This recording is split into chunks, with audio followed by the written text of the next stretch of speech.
It's amazing, you know. I mean, I've heard from every cable channel anywhere, if they've got ratings issues, if they want to crank their ratings, put on Roadhouse. For me, it was like one of the greatest drive-in movie pictures ever. That kind of movie where you just go, this is crazy, but I like it. Everybody was going to make sure this film had its moment in the sun, and it's been shining ever since.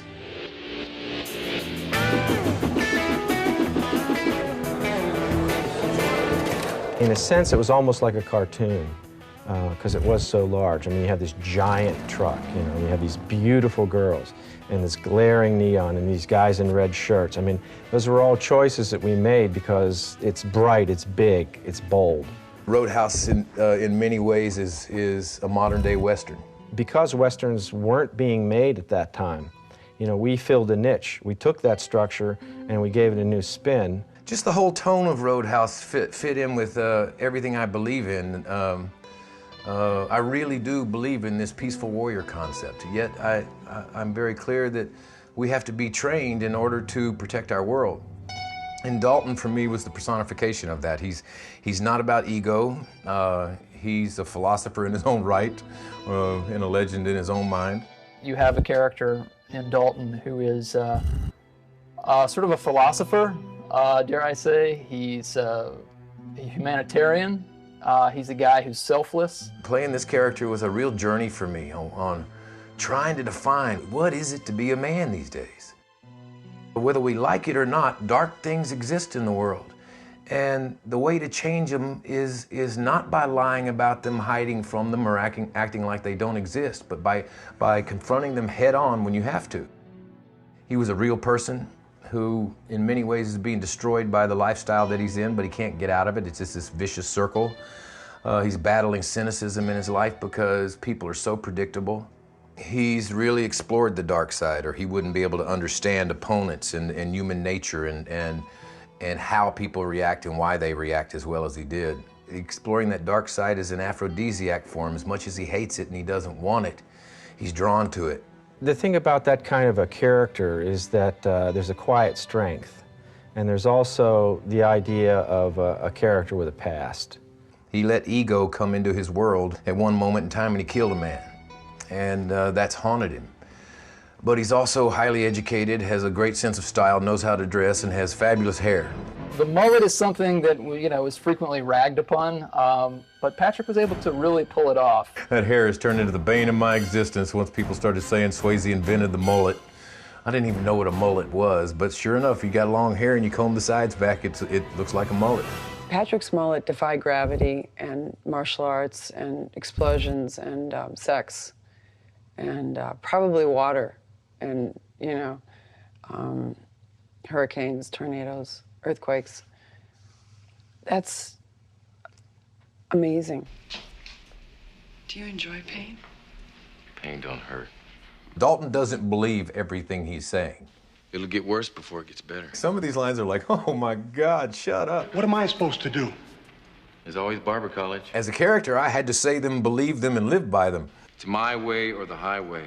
The line of, we're going to take a break, I got to drain the main vein. I had never heard that phrase before. I thought then, and I think now, it's just stupid. All right, y'all, we'll be back in 10. We got to drain the main vein, man. Stick around. So we tried variations on it, you know, got to hit the can, got to take a leak, take a piss, something or other. But it wouldn't do, we had to have the main vein thing in there, so I did it. And if you listen to it, I don't sound very convincing. I think that the original writer saw Jeff Healey in a bar in Canada and said, boy, that's a great character, and he wrote him into the script. Basically, the character is me transplanted from Toronto to, where is it, Jasper, Missouri. But it's me as a, you know, guitar player in a bar band, and that's what I was doing at the time. Jeff being on the set was just like a calming effect with his wild-ass guitar, you know? It's like, whoa! He's a unique player. There's nobody like him, and it was really fun to watch him. I've never seen a guitar player faster than this guy. He's truly a gifted being and one of the nicest human beings you'd ever want to meet. We recorded close to 40 tunes, and all of that in about 2 or 3 weeks because they just rolled the tape.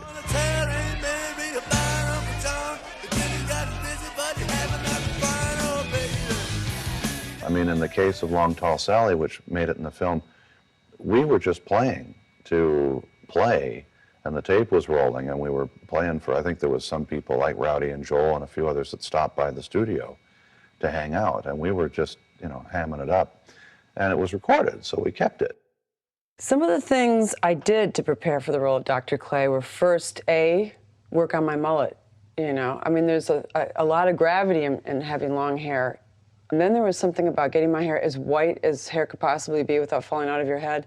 And then there was an idea about getting my skin as dark, like sort of mahogany.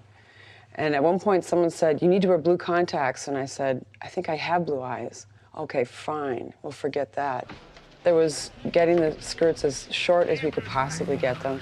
And then there was about a month I spent actually in a real emergency room. And I kind of got into the whole idea of, I'm really a doctor, and I learned how to do a stitch. And when it came time to stitching up Patrick Swayze, and I learned that I was going to have a staple gun rather than, you know, doing these beautiful stitches I learned. I threatened to lose my mullet. I don't know that Dalton and Dr. Clay were so opposite of each other. Being a doctor and the things she's had to deal with in an emergency room, she's probably seen as much horror and the terrible aspects of human nature as he has. So I think there's a real kindred spirit thing that happens between them. I mean, we both had insanely tan skin and very big hair and very tight clothing on, you know. He was a bouncer and a philosopher. I was an emergency physician and a philosopher. Her vulnerability came out, her loneliness came out, and the frustration that she had living in this small town and meeting a guy who finally is exciting. We played the two lost souls coming together from a moment in time and didn't resist that animal aspect. I mean, I've had more people come up to me and say, God almighty, that must have hurt slamming her against that fireplace, you know? I was padded for safety. This is one of the things I was heavily padded in the back because he kind of slams me against the wall. We didn't resist that star-crossed two people who just need a moment of rest and understanding. And sometimes that can come out in borderline violent ways. Then I had the wonderful opportunity to get to be trained by Benny Ukaitis, 6-time world kickboxing champion. Benny, I think, retired from the martial arts world at 52-0. He's like the toughest guy you ever met in your life, to be probably one of the sweetest, most kind human beings that you will ever meet. He's got a real sweetness and a real charm and a real ease about him, but you also look into those eyes and see this is a man you do not want to mess with because he will stop your clock. We had a long discussion about what type of fighting he wanted to do, and it was kind of a street fighting with a lot of street savvy. For a whole week, I watched Patrick. I went to his home. I just started looking at him. I said, wow, his movement, he has such graceful movement, and he looked like a cat while he was moving. I said, that's how I'm going to train him. I'm going to train him like a cat. All his movements I teach him is going to be catty. I was having a little bit of trouble with his style because it's a very interesting style. It's all about calm and all about ease, and he's got this thing where he bounces that front leg in and out, and it's this open hand, and it's just this slightly mesmerizing thing that he would do with those eyes just boring into you. And when he stopped is when the explosions happened. And I thought for a while, I said, okay, he's a dancer. And so what I did is I actually brought music to his home. And I said, this is what they call the boxer's walk. I said, watch me first.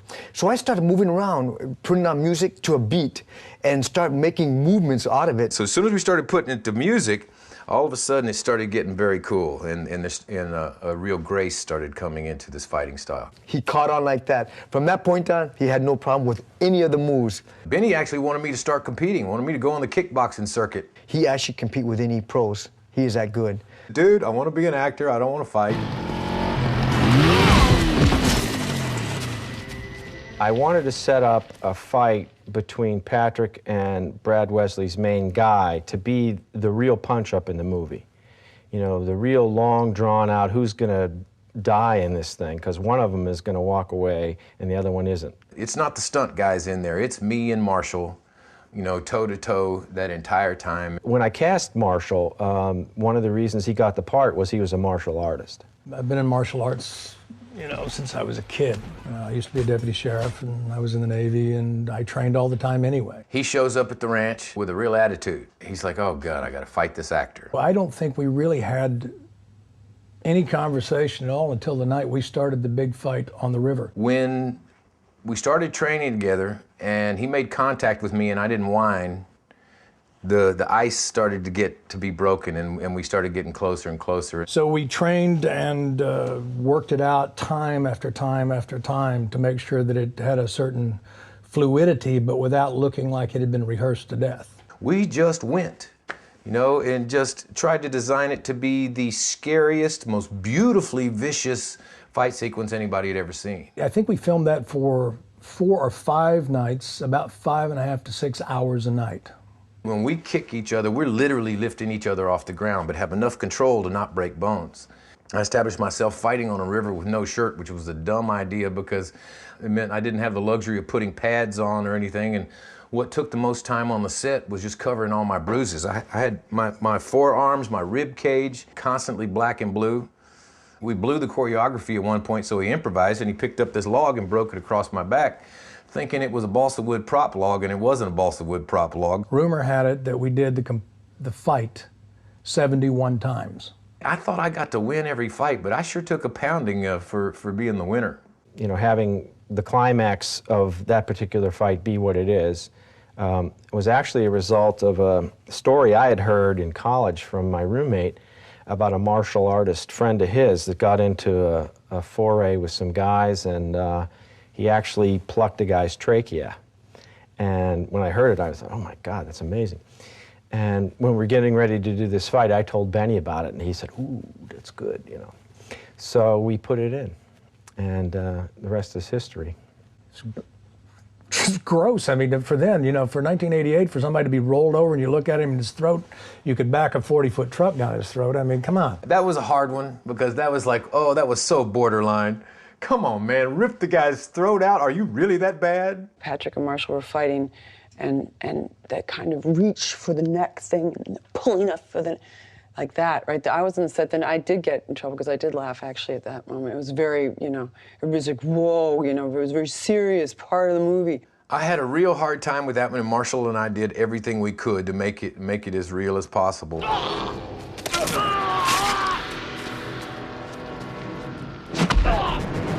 King River, it was 42 degrees. I remember they checked it because everybody was shaking.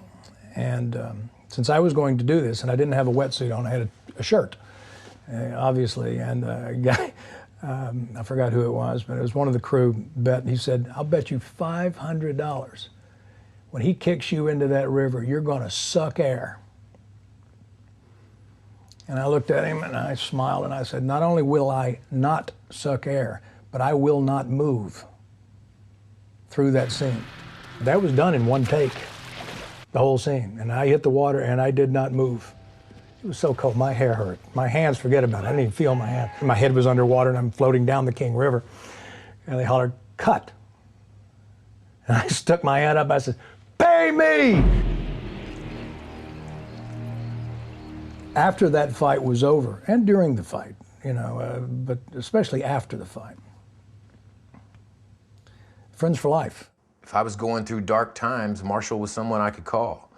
Say, man, dude, this is wanting to just weigh down on me big time, and you're the only person I knew to talk to. To this day, I mean, you know, granted we might not hear from each other for months, and out of the blue, 2 o'clock in the morning or whatever, the phone will ring, or I'll call him, and he'll pick up the phone. Hey, dude, what are you doing? And it's like we were never away from each other.